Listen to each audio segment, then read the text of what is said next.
Queridas amigas, queridos amigos de nuestro programa, pocas veces tenemos la oportunidad de atrapar, podríamos decir, en su paso por Costa Rica, a algunas distinguidas personalidades que vienen sobre todo a hacer trabajo en las universidades o a establecer contacto con algunos grupos de interés y sobre todo en el área de la filosofía y del pensamiento contemporáneo. Sin embargo, gracias a la generosa colaboración del doctor Ortiz y su esposa María Isabel, viejos y entrañables amigos, pudimos establecer contacto con el doctor Elías Capriles. El doctor Elías Capriles, no sé exactamente cómo ubicarlo, si decir que es un filósofo, un historiador, un especialista en ciencias de la filosofía oriental. Lo cierto es que es un hombre con una producción sumamente rica. Él trabaja desde hace muchos años en la Universidad de los Andes, en Venezuela. Allí comenzó trabajando con el Departamento de Filosofía, después asumió la cátedra de Pensamiento Oriental, después está ahora más ubicado en los temas de Asia y África. Es decir, es un humanista contemporáneo que enriquece el pensamiento y el debate a propósito de las grandes corrientes de lo que podríamos denominar la modernidad, en función de el quehacer de las grandes colectividades humanas de nuestro tiempo, enfrentadas a viejos y nuevos paradigmas. De modo que es un gusto para nosotros tener aquí al doctor Elías Capriles, con quien conversaremos de estos temas que tienen que ver con la meditación, con el pensamiento oriental. En fin, va a ser él el que con toda seguridad nos enriquecerá en estos temas de extraordinario interés e importancia en el pensamiento contemporáneo. Muy buenas noches, doctor Capriles. Buenas noches, un gusto tenerlo en Diagnóstico.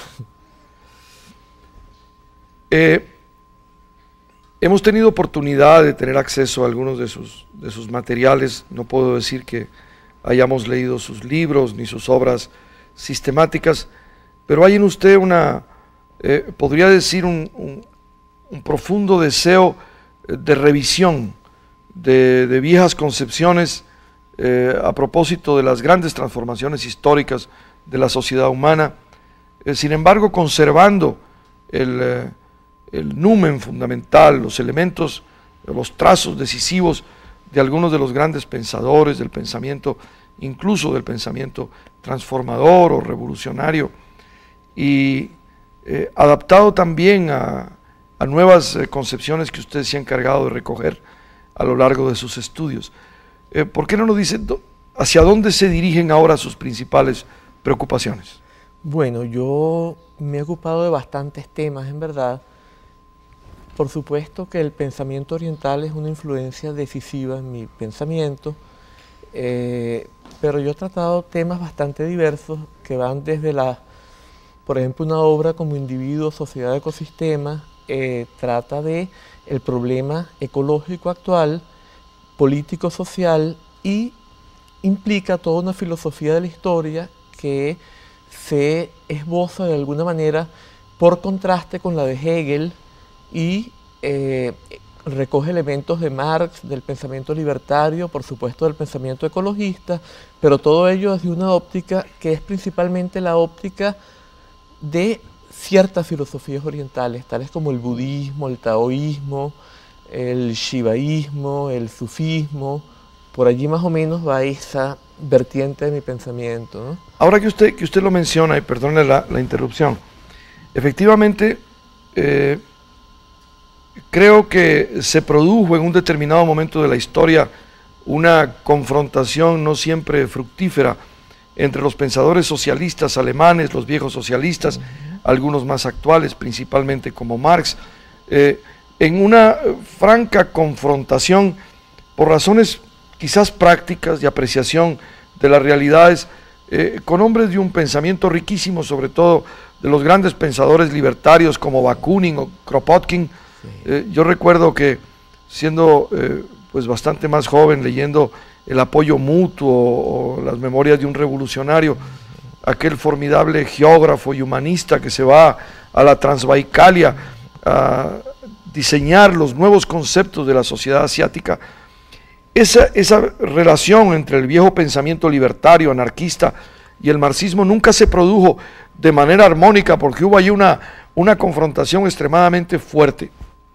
Y después tuve oportunidad de conocer precisamente en Venezuela a un filósofo alemán, Rudolf Barrow, que decía: bueno, yo he convertido mi visión revolucionaria del mundo en una visión más armónica, incorporando las nuevas concepciones del humanismo ecologista, del movimiento de los verdes, de modo que hay un esfuerzo de síntesis. Cuando usted dice estas cosas, me da la impresión de que hay aquí también un esfuerzo por recoger estas vertientes del pensamiento y sacar nuevas conclusiones. Disculpe la interrupción. Por supuesto, esa es más o menos la idea, ¿verdad? Tiene que ver mucho con, hay una concepción que es propia de casi todo el pensamiento asiático, pero también del pensamiento antiguo griego. Había una visión de la historia como una degeneración. Entonces, en esta visión coincide con la de Marx en que plantea que hubo una especie de comunismo primitivo en el cual había una total armonía, la gente se encontraba en un estado de total plenitud, y luego una serie de otras etapas, y se da como una especie de círculo y se tiene que terminar retornando a una condición similar a la primaria, a la primitiva, pero ya no primitiva, sino con todos los elementos que han surgido en este proceso de desarrollo histórico, etcétera, ¿verdad?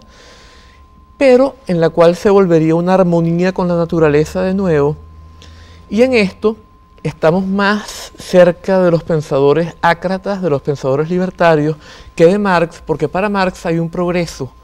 Entonces, por ejemplo, para Marx el comunismo primitivo estaba caracterizado por la escasez, y esto implicaba una imperfección, y cada sistema económico que sigue es un desarrollo, un perfeccionamiento, que implica más contradicciones sociales, pero también es necesario para que se vaya dando un perfeccionamiento progresivo, y esta es la influencia de Hegel, de alguna manera, ¿no? Esta visión propia del modernismo, en que hay un progreso constante.